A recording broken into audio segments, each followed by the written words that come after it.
بسم اللہ الرحمن الرحیم وبہ نستعین انہ خیر ناصر ومعین وصلی اللہ علی محمد وآلہ الطاہرین۔ الحمدللہ، خداوند منان کے لطف و کرم سے ہماری گفتگو عرفان اسلامی کے تعارف کے بیان میں تھی۔ گزشتہ 2 جلسوں کے اندر تعارف اسلامی کے ذیل میں ایک عنوان آپ کے سامنے رکھا، عرفان اور دین۔ اس سلسلے میں کچھ مباحث کو آپ کی خدمت میں عرض کیا۔ من جملہ نکات میں سے، مباحث میں سے کہ جن کا تذکر دینا ضروری ہے وہ یہ ہے کہ آج کل بہت سارے علمی مجامع کے اندر ایک سوال اٹھایا جاتا ہے۔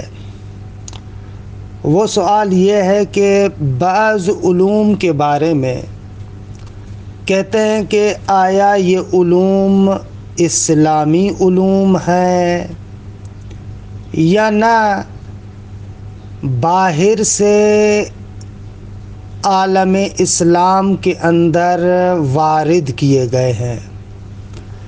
دوسرے لفظوں میں، یہ علوم واقعاً اسلامی علم ہے یا وارداتی ہیں۔ خصوصیت سے یہ سوال فلسفے اور عرفان کے بارے میں بہت زیادہ اٹھایا جاتا ہے۔ ابھی کیونکہ ہماری گفتگو فلسفے کے بارے میں نہیں ہے، لہٰذا اس بات کو چھوڑتے ہیں۔ باقی عرفان اور تصوف کے بارے میں ہے۔ یہاں پر کچھ نکات اس موضوع کے حوالے سے آپ کی خدمت میں عرض کرنا چاہیں گے کہ آیا واقعاً عرفان اور تصوف اسلامی علم ہے یا وارداتی علم ہے؟ اچھا، کچھ مباحث تو آپ کی خدمت میں عرض کر چکا ہوں، لیکن یہاں پر بحث کو یہاں سے آغاز کرتے ہیں کہ عالم اسلام کے اندر جیسے مختلف علوم اسلامی علم کے عنوان سے متعارف ہیں۔ مثلاً ہمارے پاس کلام اسلامی ہے، فقہ اسلامی ہے، اصول فقہ اسلامی ہے، اور بہت سارے علوم ہیں جن کو آپ اسلامی علوم کہتے ہیں۔ وہاں پر آپ کی کیا نظر ہوتی ہے؟ آپ کہتے ہیں کہ یہ ایسے علوم ہیں جن کو بذات خود منابع دین اسلام سے استخراج کیا گیا ہے۔ واقعاً فقہ اسلامی کو متون دینیہ سے استخراج کیا ہے۔ واقعاً اصول فقہ اسلامی کو متون دینیہ سے استخراج کیا ہے۔ یا متن کی قید نہ لگاؤں، منابع دینیہ، تاکہ اس کے اندر عقل بھی داخل ہو جائے۔ تو آیا عرفان کے بارے میں بھی ایسے کہہ سکتے ہیں یا نہ؟ دوسرے لفظوں میں، اس عرفان اور تصوف کی خاستگاہ اور بنیاد یا سرچشمہ کیا ہے؟ کہاں سے یہ علم جنم لیتا ہے؟ اس کا سرچشمہ کیا ہے؟ مبدأ کیا ہے؟ کہاں سے یہ آیا ہے؟ خوب، اس اعتبار سے جتنی بھی تاریخ تصوف اسلامی پر کتابیں لکھی گئی ہیں، ان میں بہت بڑے پیمانے پر گفتگو ہوئی ہے۔ ہر فرہنگ اور کلچر کے دانشوروں نے جب بھی تصوف اسلامی اور عرفان اسلامی پر گفتگو کی ہے تو اس مسئلے پر بھی گفتگو کی ہے میں ان تمام تفصیلی مباحث کی طرف نہیں جاتا، جتنے نظریات اور آراء ہے ان کے طول و تفصیل میں نہیں جاتا۔ کلی طریقے سے تمام نظریات کو دو نظریوں کی شکل میں پیش کیا جا سکتا ہے۔ ایک نظریہ یہ ہے کہ عرفان اسلامی ایک وارداتی چیز ہے، باہر سے فرہنگ اسلام کے اندر داخل ہوا ہے، یعنی ایک وارداتی چیز ہے، باہر سے اسلام میں داخل کیا گیا ہے، پھر آہستہ آہستہ اسلامی کلچر اور اسلامی فرہنگ کے اندر یہ پنپنا شروع ہوا، یہاں تک کہ پھر ایک تصوف اسلامی اور عرفان اسلامی کے نام سے ایک چیز ہمارے سامنے آئی۔ ایک نظریہ یہ ہے۔ دوسرا نظریہ یہ ہے کہ نہ عرفان اسلامی اور تصوف اسلامی کا منشأ، اساس اور بنیاد خود دین مبین اسلام ہے۔ خود دین مبین اسلام کے اندر سے اس علم نے جنم لیا ہے۔ دوسرا نظریہ یہ ہے۔ اچھا، جو پہلا نظریہ ہے کہ یہ وارداتی علم ہے، باہر سے عالم اسلام میں داخل ہوا ہے، بعض لوگوں کا ماننا ہے کہ عرفان اسلامی مسیحی عرفان سے متاثر ہے، یعنی دوسرے لفظوں میں عرفان مسیحی عالم اسلام کے اندر داخل ہوا اور عرفان اسلامی کے نام سے کہلانا اس نے شروع کیا۔ بعض لوگوں کا یہ ماننا ہے، جیسے مثلا تاریخ التصوف الاسلامی میں عبدالرحمن بدوی اس نظریے کو نقل کرتے ہیں، یا عرفان نظری کے نام سے جو ڈاکٹر سید یحییٰ یثربی کی کتاب ہے اس کے اندر بھی اس نظریے کو نقل کیا گیا ہے۔ یعنی ان لوگوں کا ماننا ہے کہ در واقع عرفان مسیحی جو عیسائیت اور مسیحیت میں رہبانیت کی شکل میں جلوہ گر تھا،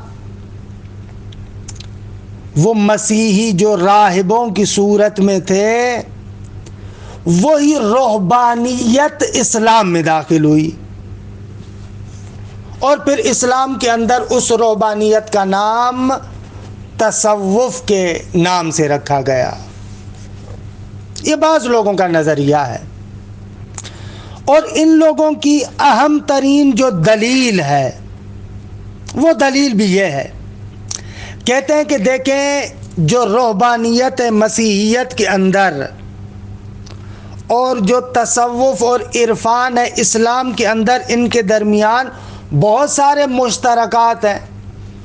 آپ مسیحی رہبانیت میں اٹھا کر دیکھیں، زہد بھی ملے گا، تصوف میں بھی زہد ملے گا، وہاں پر بھی آپ کو توکل ملے گا، تصوف میں بھی توکل ملے گا، رہبانیت میں آپ کو ذکر و سکوت و حب الہی کا تصور ملے گا، اور یہی عیناً چیزیں آپ کو عرفان اسلامی اور تصوف میں بھی نظر آئیں گی۔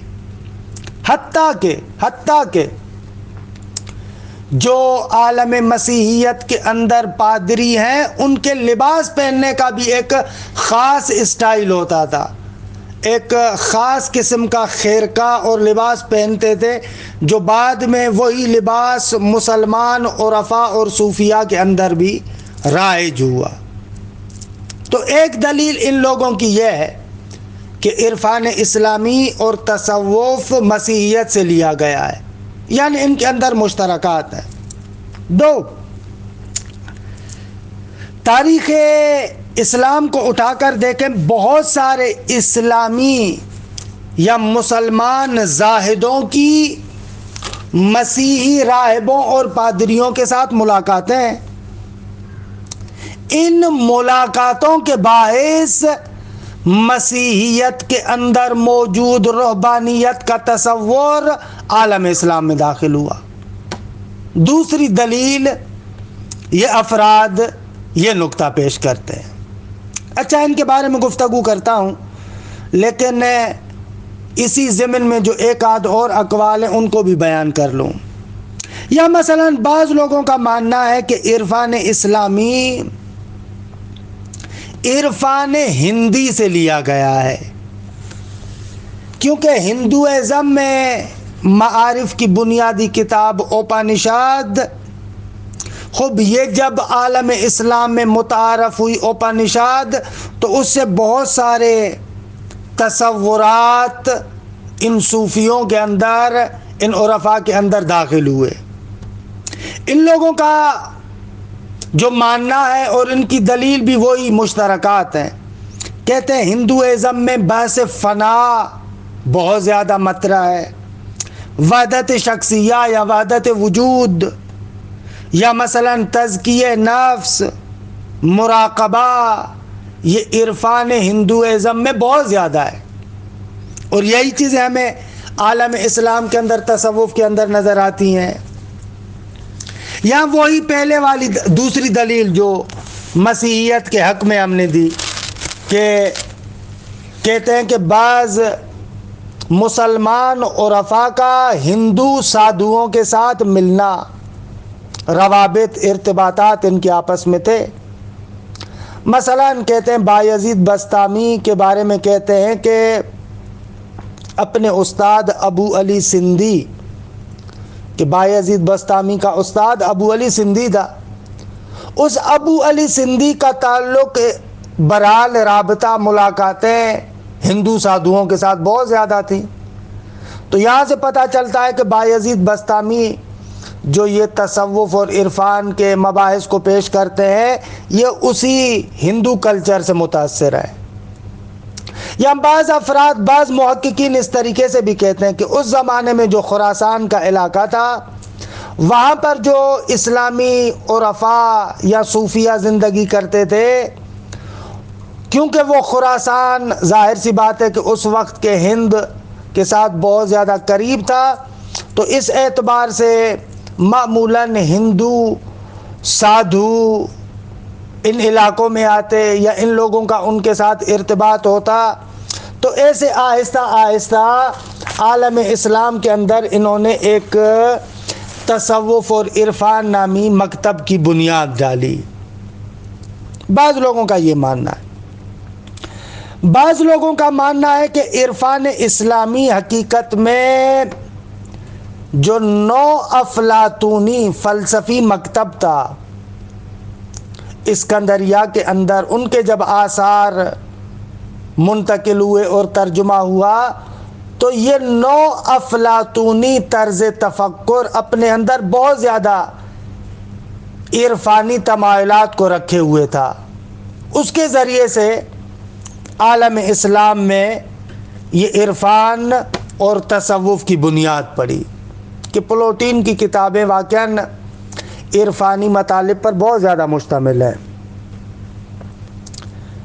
بعض لوگوں کا ماننا ہے کہ عرفان اسلامی اصلاً ایران قدیم، زرتشت یا جو پہلوی حکمت تھی ان لوگوں سے لیا گیا ہے۔ یعنی کہنے کا مقصد یہ ہے کہ یہ جتنے بھی 4-5 نظریات میں نے آپ کے سامنے عرض کیے، ان تمام نظریات کے اندر اس بات کی کوشش کی گئی ہے کہ ثابت کیا جائے کہ عرفان اور تصوف کی بنیاد باہر سے ہے، وارداتی چیز ہے۔ اس چیز پر بہت زیادہ زور دیتے ہیں، لیکن حقیقت یہ ہے کہ جو محققین ہیں، چاہے وہ غربی محققین ہوں یا شرقی محققین ہوں، ان لوگوں کا ماننا ہے کہ نہ، یہ جتنے بھی نظریات ہیں یہ نظریات سطحی نظریات ہیں، واقعاً کوئی محکم دلائل ان لوگوں کے پاس موجود نہیں ہے۔ انشاءاللہ ابھی ہم ثابت کریں گے آپ کے سامنے کہ عرفان اور تصوف کی اصل بنیاد متون دینیہ سے ہے، انشاءاللہ عرض کروں گا۔ لیکن یہ جتنے بھی نظریات ہیں، ان نظریات کے پیش کرنے والوں کے بنیادی طریقے سے دو نقطے اور دو دلیلیں ہیں۔ ایک یہ کہ دوسرے مکاتب اور عرفان اسلامی کے اندر مشترکات ہیں، چاہے وہ مسیحیت سے وارد ہونے والوں کا نظریہ ہو، کہیں کہ مسیحیت سے تصوف آیا ہے، یا ہندوازم سے آیا ہے، یا یونان سے نو افلاطونیوں کے طرز تفکر سے، یا قدیم ایرانی حکمت اس سے۔ ان لوگوں کے پاس مہم دلیل یہ ہے کہ ان کے اندر مشترکات پائے جاتے ہیں۔ تو سب سے پہلے تو بات یہ ہے کہ ان لوگوں کے اقوال آپس میں تعارض رکھتے ہیں۔ بالآخر بھائی عرفان اسلامی اور تصوف کا جو اصطلاحات کا ہم جائزہ لیتے ہیں، خب وہ مسیحی روحانیت کے ساتھ بھی مشترک ہے، کسی حد تک ہندوازم کے ساتھ بھی مشترک ہے، یا حتیٰ نو افلاطونی مکتب کے ساتھ بھی مشترک ہے۔ تو اس کا معنی کیا ہوگا؟ بالآخر کیا کہیں؟ یہ اقوال آپس میں تعارض رکھتے ہیں۔ اگر مشترکات اس بات کی دلیل ہے کہ عالم اسلام کے اندر عرفان اصیل نہیں ہے، وارداتی ہے، تو پھر تو یہ آپس میں تعارض رکھتے ہیں، ٹکراؤ رکھتے ہیں۔ بھائی عرفان مشترک ہے روحانیت سے بھی، اصطلاحات میں، ہندوازم سے بھی، نو افلاطونی مکاتب سے بھی، ایرانی قدیمی مکاتب سے بھی، تو بالآخر یہ کہاں سے آیا؟ اس کا سوال آپ کیا دیں گے؟ ایک تو یہ، اور دوسری بات یہ کوئی عالمانہ محکم دلیل نہیں ہے کہ اگر دو کلچر اور دو فرہنگ آپس میں اشتراک رکھتے ہیں تو حتماً اس کا معنی یہ لیا جائے کہ ایک کلچر اور فرہنگ دوسرے کلچر اور فرہنگ سے لیا گیا ہے۔ اب یہ کوئی دلیل نہیں ہے، یہ بالکل غلط ہے۔ مثلا اگر اسی طریقے سے آپ کہیں تو میں نقضی جواب دیتا ہوں، فقہ اسلامی کی بہت ساری ایسی اصطلاحات ہیں جو مسیحیت اور یہودیت کی شریعت کے ساتھ مشترک ہیں۔ آپ جائیں، جا کر اٹھا کر دیکھ لیں۔ مسیحیت کے اندر جو دینی احکامات اور فقہ ہم جس کو کہتے ہیں، اور جو دینی احکامات مسیحیت میں اور یہودیت میں ہے، بہت ساری ایسی اصطلاحات آپ کو ملیں گی کہ جو فقہ اسلامی کے اندر اور ان دوسرے ادیان کے اندر مشترک ہیں۔ تو آیا اس کا معنی یہ ہوگا کہ آپ کہیں کہ فقہ اسلامی نہیں ہے، وارداتی ہے؟ اب یہ کیا دلیل ہے؟ مثلا کلام اسلامی تو آپ مانتے ہیں، خب کلام اسلامی کی بہت ساری ایسی اصطلاحات ہیں جو مشترک ہے مسیحیت اور یہودیت کے ساتھ۔ تو اس کا معنی یہ ہوگا کہ اسلام کے اندر کلام نہیں ہے، یہ بھی وارداتی ہے؟ خب یہ کیسی بات کر رہے ہیں؟ مشترکات کبھی بھی دلیل نہیں بن سکتے کہ ایک فرہنگ اور کلچر کو دوسرے فرہنگ اور کلچر سے لیا گیا ہے، نہ، یہ دلیل ناقص ہے، یہ نقضی جواب۔ حلی جواب، اصل مسئلے کا حل اس نقطے میں پوشیدہ ہے۔ جہاں پر بھی مختلف کلچرز، فرہنگوں کے اندر مشترکات پائے جاتے ہیں، اصل میں یہ مشترکات جنم لیتے ہیں بعض مشترک چیزوں سے۔ مثلا فقہ اسلامی جو دوسرے ادیان کے شریعتوں کے ساتھ کچھ مشترکات رکھتے ہیں، اس کا سبب یہ ہے کہ بالاخره جو دوسرے ادیان بھی ہیں، چاہے مسیحیت ہو چاہے یہودیت ہو، اس کی بنیاد تو انبیاء الہی ہے نا۔ خب اس کی بنیاد انبیاء الہی ہے، اور انبیاء الہی کی شرائع کے اندر اشتراک ایک طبیعی امر ہے۔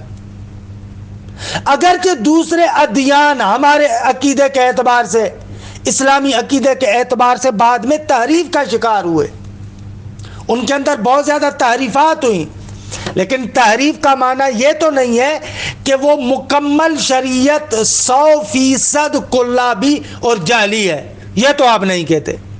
بعض چیزیں ایسی ہیں کہ جو گزشتہ انبیاء کی تھی انہوں نے اپنے پاس محفوظ رکھی ہے، بعض میں تعریف کر دی۔ تو کیونکہ دونوں کا منشا اور سرچشمہ انبیاء الہی ہے، انبیاء الہی پروردگار عالم سے لیتے ہیں، لہذا ان کے اندر آپ مشترکات دیکھتے ہیں۔ پس مشترکات کا نقطہ کوئی ایک امر مشترک ہے جو دونوں کے درمیان ہے، کیونکہ یہاں پر بھی خداوند منان کی جانب سے ایک نبی کے ذریعے سے شریعت کو بھیجا گیا، وہاں پر بھی انبیاء کے ذریعے سے خداوند متعال نے شریعت کو بھیجا، تو یہ نقطہ مشترک ہے ان شرائع کے اندر، لہذا آپ کو بعض نکات مشترک نظر آتے ہیں۔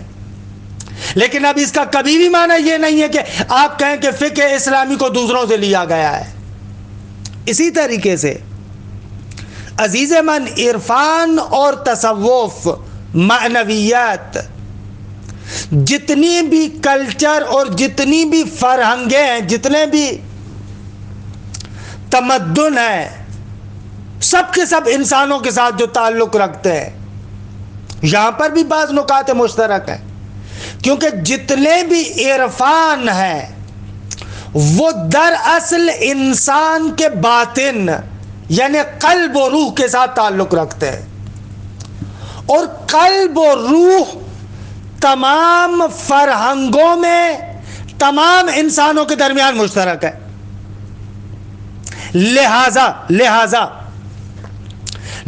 اس کا نتیجہ یہ نکلتا ہے کہ بعض چیزیں تمام کلچروں کے اندر مشترکہ میں نظر آتی ہیں، کیونکہ بنیادی چیز جو قلب، انسان کا باطن، اس قلب اور باطن کے ساتھ تعلق لینے کی وجہ سے جو سب کے درمیان مشترک ہے، بعض مشترک چیزیں سامنے آتی ہیں۔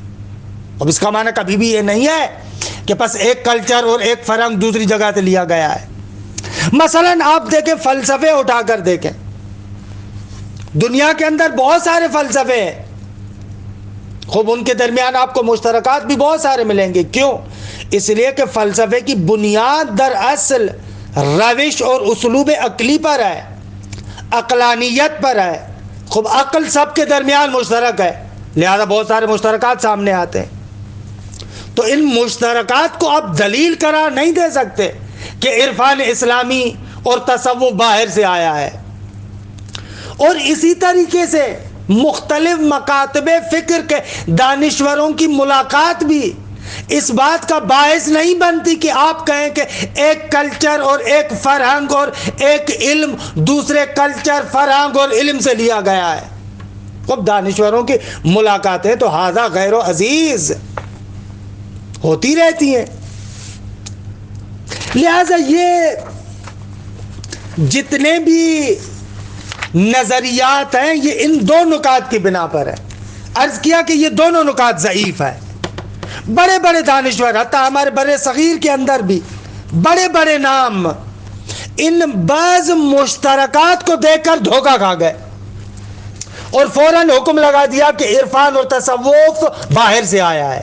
نہ عزیز مان، یہاں پر عالمانہ گفتگو کرنی چاہیے۔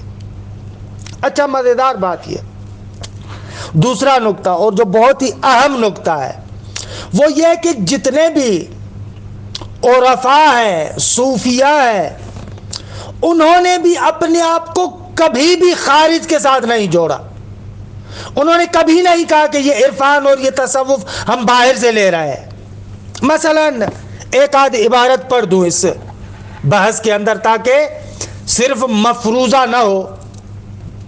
مثلا شیخ الطائفہ تصوف کے اندر جنید بغدادی، البتہ یہاں پر جو اب ہم شخصیات کا نام لے رہے ہیں وہ اس اعتبار سے کہ عالم تصوف کے اندر یہ معروف شخصیات ہیں، ضروری نہیں ہے کہ اس شخصیت کے سارے نظریات سے ہمیں اتفاق بھی ہو، نہ، یہ نہیں ہے۔ باقی یہ ہے کہ اس فن کے اندر یہ بڑی شخصیات مانی جاتی ہے۔ مثلا جیسے ہم کلام اسلامی کو دیکھتے ہیں، مثلا ہم شرح تجرید پڑھتے ہیں خواجہ نصیر الدین طوسی کی، جو علامہ حلی نے شرح کیا.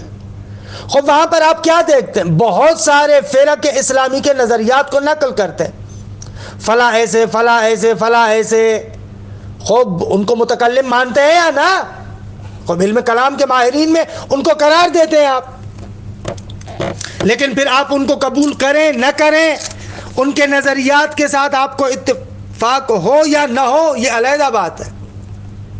تو بہرحال اسی طریقے سے تصوف اور عرفان کے اندر جنید بغدادی ایک ایسی شخصیت ہے کہ اس علم کے اندر ایک مانی ہوئی شخصیت ہے.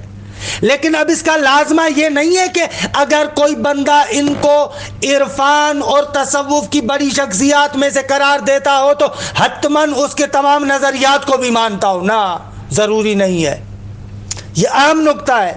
میں نے دیکھا ہے کہ ایک گروہ استاد شہید مرزا مطہری پر معمولاً جو متعصب گروہ ہے، فرقے کے اعتبار سے خاص تعصب رکھنے والا ہے، وہ استاد شہید مرزا مطہری کے عرفان اسلامی اور تصوف پر جو کتاب ہے اس پر اعتراض کرتے کہ بھائی انہوں نے فلاں فلاں لوگوں کو عارف لکھا ہوا ہے جبکہ وہ سنی ہے. خب یہ کیا ہے؟ فرقی تعصب، ایک خاص تعصب کی بنا پر اس قسم کی گفتگو ہے. وگرنہ وہاں پر استاد شہید مرزا مطہری نے یہ نہیں کہا کہ ہم عرفان شیعی کی شخصیات کو لکھ رہے ہیں، نا، بلکہ وہ خود کتاب کے اندر بتاتے ہیں کہ ہم عرفان اسلامی کا تعارف پیش کر رہے ہیں. اب اس میں سارے فرقے آ جائیں گے. لہذا فرہنگ اور کلچر اسلامی کے اندر جتنی بھی شخصیات عرفاء اور صوفیاء کے عنوان سے ہوں گی، ان تمام شخصیات کا ذکر کرنا ہوگا. یہاں پر کسی فرقے کی بات نہیں ہے. کلن عالم اسلام کے اندر، عالم اسلام اور اسلامی فرہنگ اور کلچر کے اندر یہ شخصیات اس طرز تفکر کے ساتھ تعلق رکھتی ہے. لہذا ان کو تمام شخصیتوں کا ذکر کرنا ہوگا، چاہے وہ شیعہ ہو چاہے سنی ہو، کسی بھی فرقے کے ساتھ تعلق ہو اس کا. اچھا، تو اس عنوان سے جنید بغدادی ایک شخصیت ہے. اس کے بارے میں عطار تذکرۃ الاولیاء میں، کہ تذکرۃ الاولیاء بھی بہترین کتاب ہے، وہاں پر جنید بغدادی سے یہ جملات نقل کرتے ہیں. تذکرۃ الاولیاء صفحہ نمبر 420. وہاں پر لکھتے ہیں عطار کہ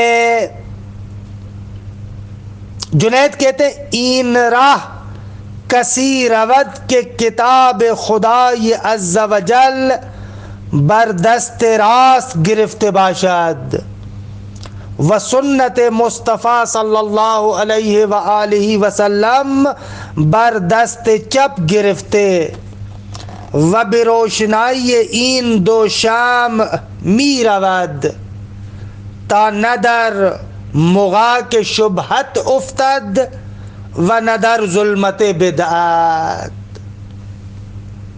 جنید کہتے ہیں کہ اس راہ پر، یعنی یہ تصوف اور عرفان کی راہ پر جو بندہ چلتا ہے اس کو چاہیے کہ سیدھے ہاتھ پر کتاب خدا یعنی قرآن کو رکھے اور دوسرے ہاتھ پر سنت مصطفیٰ کو رکھے، اور ان دونوں شمعوں کی روشنی میں راستے میں چلے تاکہ شبہات کی دلدل میں نہ پھنسے، ظلمت اور تاریکیوں کی بدعت کے گھڑے میں نہ گرے.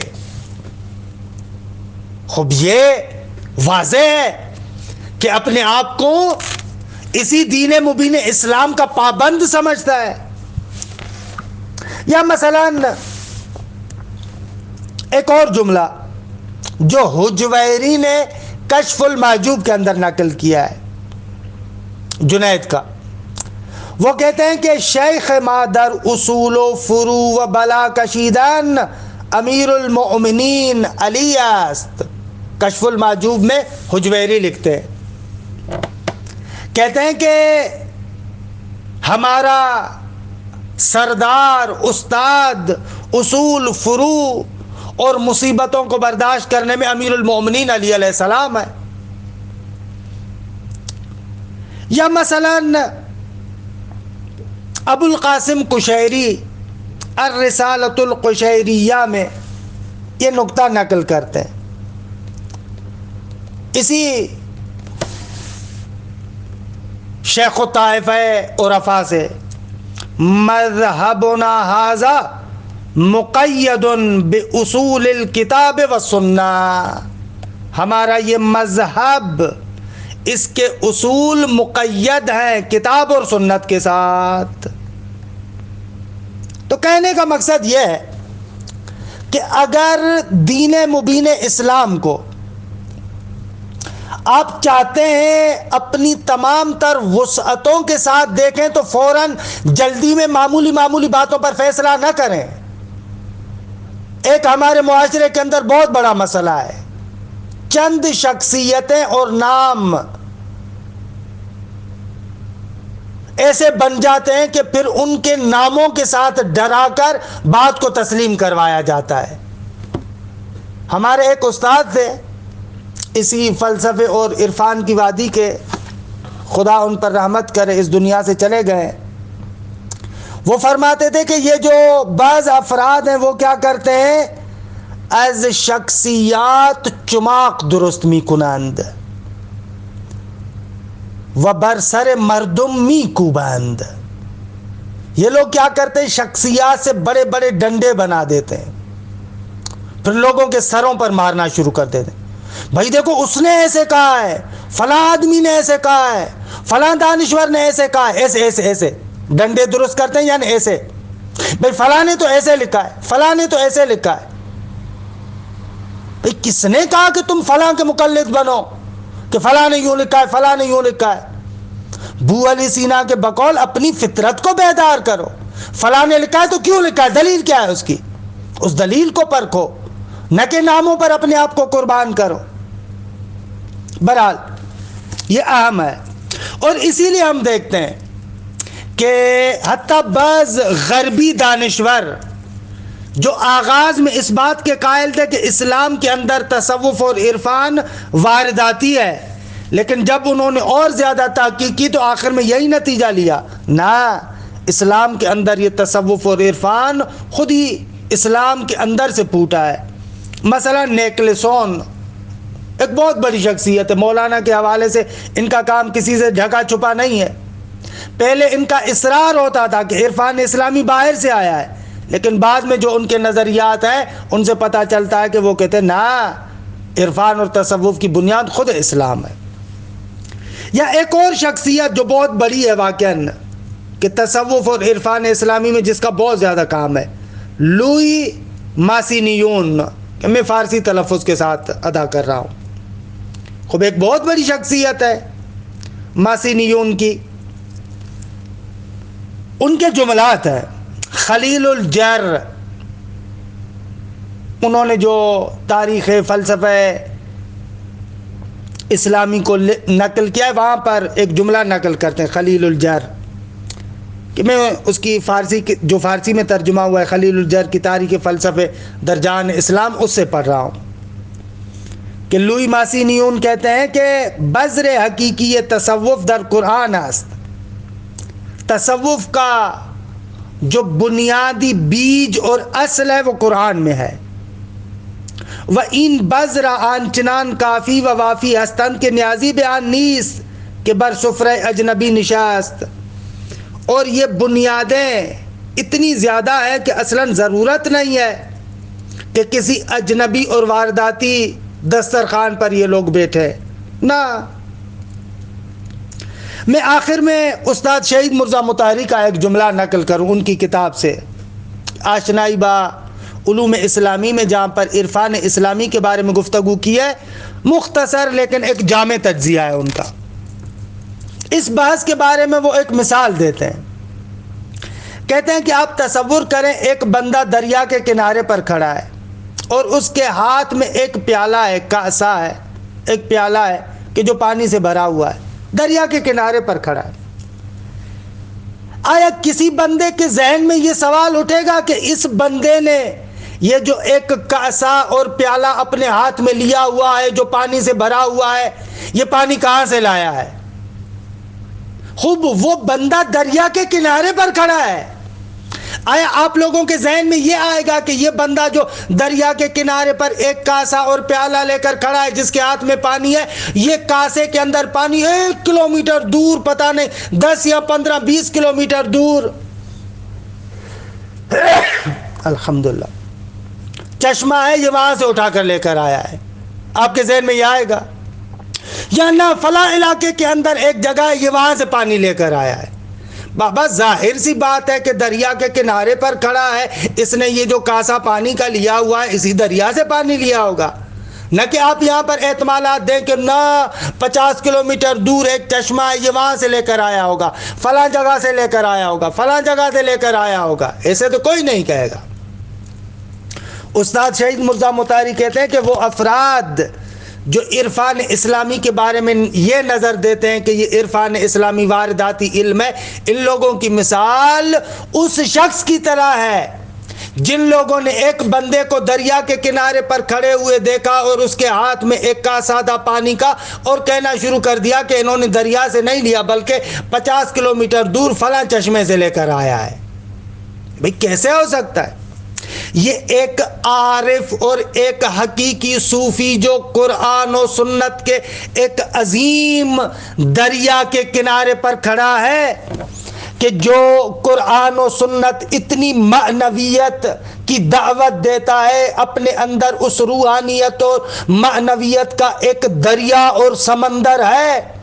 اگر ایک عارف اور اگر ایک صوفی نے اس معنویت کی بات کی ہے تو اسی دریا سے، اسی سمندر سے اس نے استفادہ کیا ہے، نہ کہ 10 کلومیٹر دور، 50 کلومیٹر دور، 1000 کلومیٹر دور دوسرا کلچر، چاہے وہ مسیحیت ہو، چاہے وہ ہندوازم ہو، چاہے وہ نو افلاطونی ہو، چاہے وہ ایرانی کلچر ہو، ان سے تھوڑی لیا ہے۔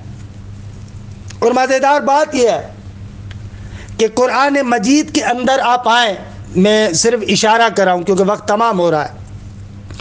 استاد شہید مرزا مطہری کہتے ہیں کہ بھائی عرفان یا عرفان نظریہ یا عرفان عملی ہے، ہم نے آپ کو بیان کیا تفصیل سے۔ اچھا، عرفان نظری کا موضوع کیا بتایا تھا ہم نے؟ خدا، اسماء و صفات الہی، افعال الہی، مظاہر اسماء و صفات، یہی مباحث ہے نا۔ ذرا قرآن مجید کی طرف آپ آئے۔ قرآن مجید خدا کا اور توحید کا کون سا تصور دیتا ہے؟ آیا وہی عوامانہ تصور دیتا ہے جو آپ کے اور ہمارے عوام کے ذہنوں میں ہے؟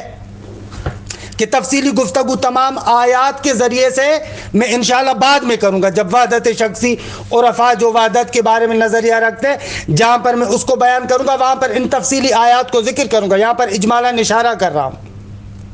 آپ کے اور ہمارے یہاں خدا کا تصور کیا ہے؟ بننا اور بنا والا، معمار اور عمارت والا۔ بچپنے سے جب سے ہمیں عقائد کے بارے میں بتایا جاتا ہے تو کیا بتایا جاتا ہے؟ خدا کا تصور ہمارے پاس ایک معمار کا تصور ہے، جیسے ایک معمار عمارت کو بناتا ہے، خوب اسی طریقے سے خدا نے اس کائنات کی عمارت کو بنایا۔ خدا کو ایک جداگانہ وجود کے تحت اور اس عمارت کو جداگانہ وجود کے تحت ہم لوگ پیش کرتے ہیں۔ عام طور پر ایسے ہی ہے، بننا اور بنا والا، معمار اور عمارت والا تصور، یعنی خدا اس مخلوقات سے ہٹ کر جدا۔ لیکن قرآن یہ تصور نہیں دیتا، انشاءاللہ تفصیلی آیات میں بعد میں عرض کروں گا، لیکن قرآن ذات مقدس ربوبی کے بارے میں یہ تصویر نہیں دیتا۔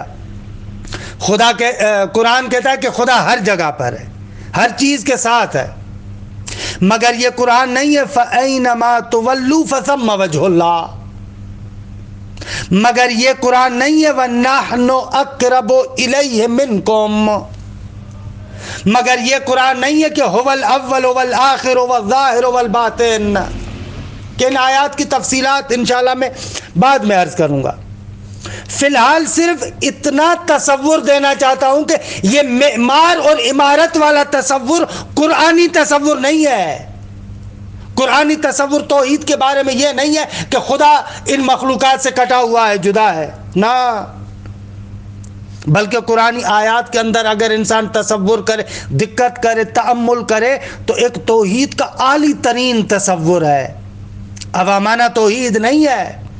اور اسی لیے شیعہ مکتب فکر کے اندر کافی کی ایک مشہور و معروف حدیث ہے کہ امام علیہ الصلوۃ والسلام فرماتے ہیں کہ خدا جانتا تھا آخر الزمان میں ایک قوم پیدا ہوگی جو متعمل ہوگی، تبھی سورہ حدید کی ابتدائی آیات اور سورہ توحید کو نازل کیا.